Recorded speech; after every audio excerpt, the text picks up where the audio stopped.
control, it should be run by the state or run by the local government, the county and the city, you know. So just like the school board runs a school. Okay. If you become our representative of the 18th district, will you have town hall meetings in Quincy and give ample enough time and notice so that the voters can arrange their time to attend? Absolutely. Why not? That's what we do.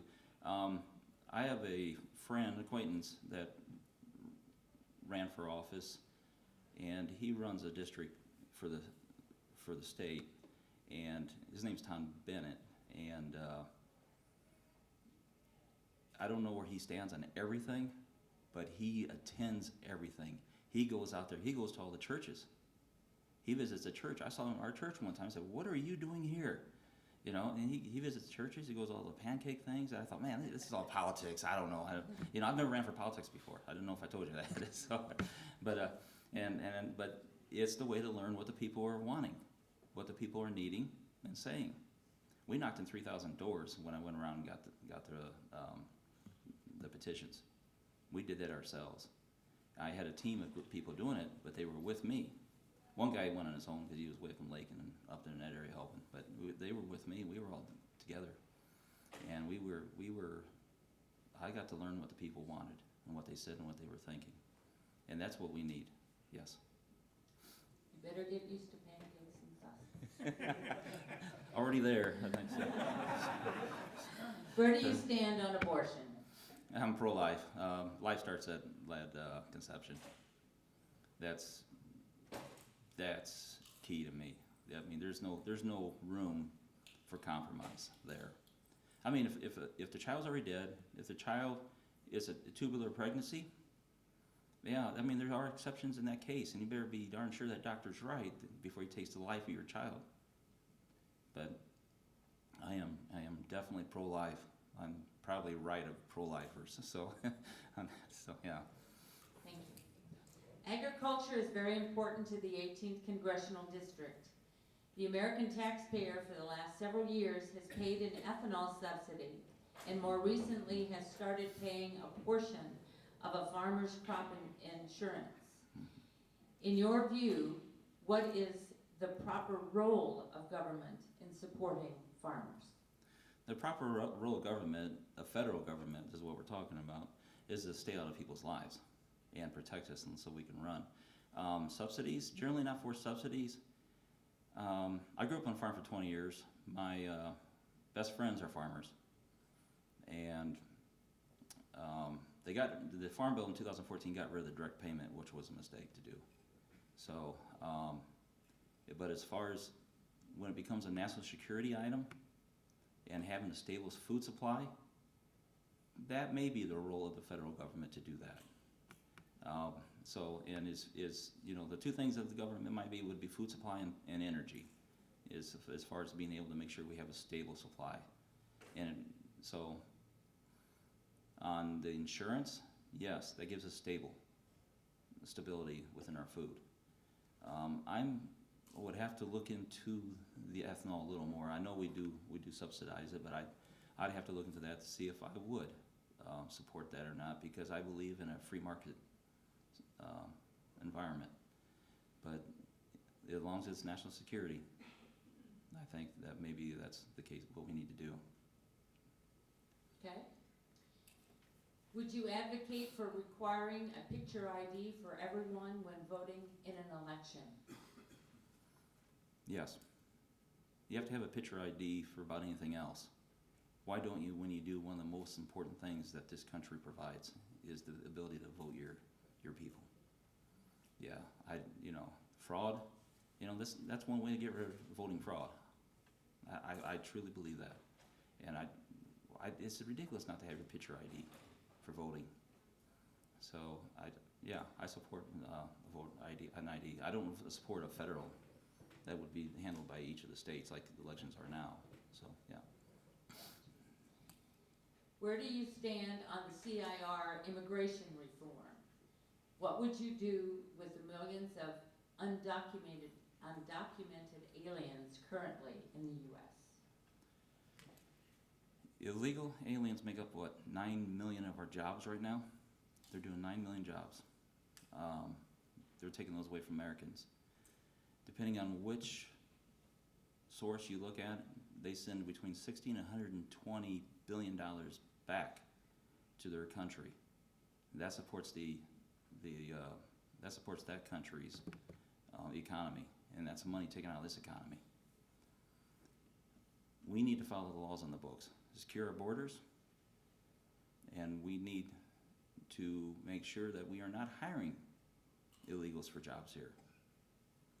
If, they say, well, we're not going to ship back 9 million people, 12 million people, whatever the number might be. We don't have to if they can't work the job. They're not going to come here if there's not a job for them. I don't like to be cruel. I'm a Christian, but it's hurting our economy. It's hurting our medical insurance. You're paying higher premiums. They're putting a load on certain schools and a load on certain emergency rooms. We need to rein that in as well, and get this country back to having its welfare people working those jobs. If we don't have to pay more for medical insurance, we don't have to pay. Our premiums don't go up. We're not having to pay billions of dollars in taxes to support the illegal aliens. Well, that maybe we have to pay $1 or $2 an hour more for somebody who's on welfare in order to get them to work that job. But then they're working a job. They can feel good about themselves, and the economy booms.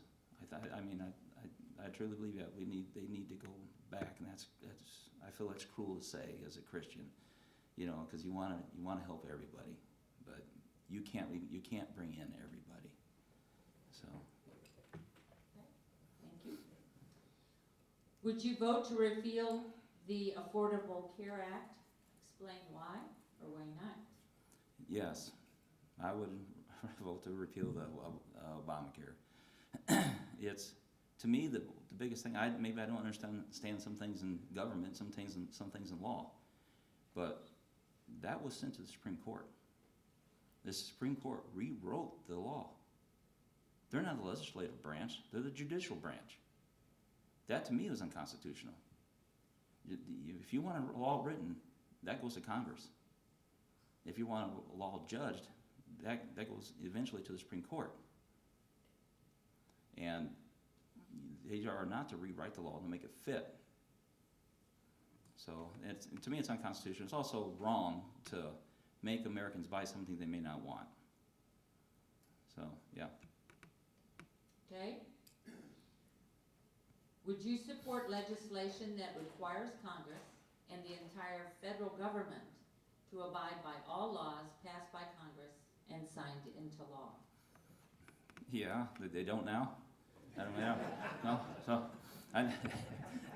Speaking of the Affordable Care Act. Yeah, speaking of the Affordable Care Act and the fact that the House designated itself as a small business in order to get subsidies for the Obamacare. That's ridiculous. You have to be underneath 50 people to do that.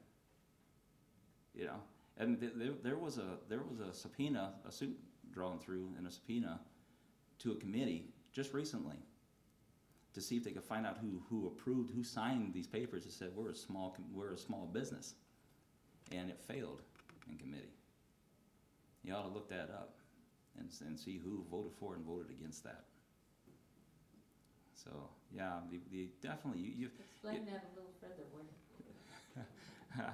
They couldn't find out who signed the papers that they were small? Yes, there was apparently some of the names in the paper. There were some papers signed in order to prove or state that we are a small business, and the names were like I'm not sure what some of the names are, but some of the names were like small or something like that. I mean, so they tried to do that, and then find out who signed that said we're a small business, because now they got subsidies because they're small business. Yeah, I mean, if Congress passes something, they have to abide by it as well. They should be the first ones abiding by it. Yeah. Thank you. Do you agree with President Obama's U.S. policy in dealing with ISIS? Explain. Has he got a policy on ISIS? I don't.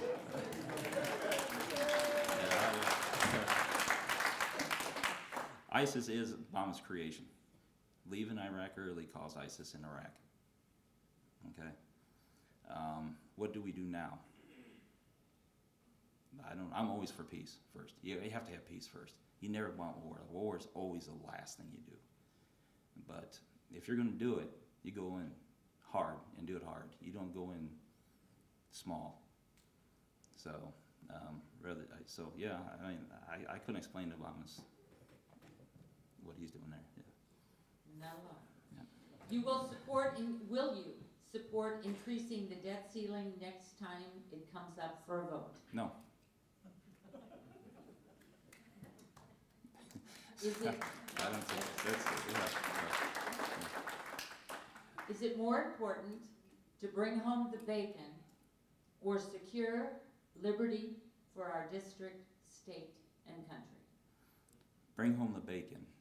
You mean like fat or like pork projects and stuff? Yes, sir. I think that's what this person meant. Only if it makes sense. Only if it's something that's needed by the people.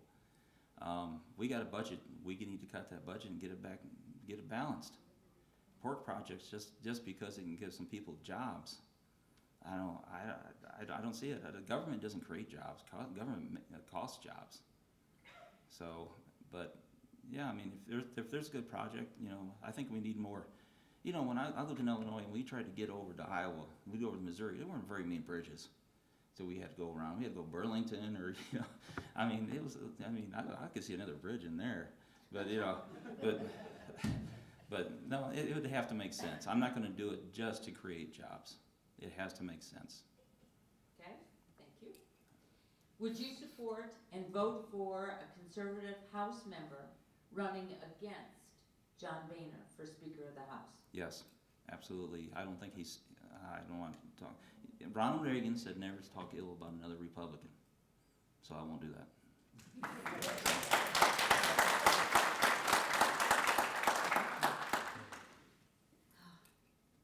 Okay, I'm not going to read this long thing on the TSA, but they were recently in the news, the Transportation Security Administration, and that they failed to detect 95% of devices in a recent test. Obama has reassigned the administrator. How do you think would be the best way to fix this problem? Well, you can privatize get rid of the TSA, but you know, make it a little nicer for us to travel again. But the TSA, you got to remember those devices were not real. So somebody's bringing something on board that doesn't actually have any nitrogen in it. You know, I don't know why would they stop it? You know, if they didn't think it was a bomb, because they could tell it wasn't a bomb, it was a plastic ball. And it was just pretending it was a bomb. I'm not sure what all devices were, but if you're going through, you know, I worked in prison for 6 years as a guard, and so you don't want fake things going through. You know, someone brought a paper shank and said, "Oh, you let it go through. You let the inmate take it." Well, it was a piece of paper, shaped like a shank. It wasn't an actual metal knife.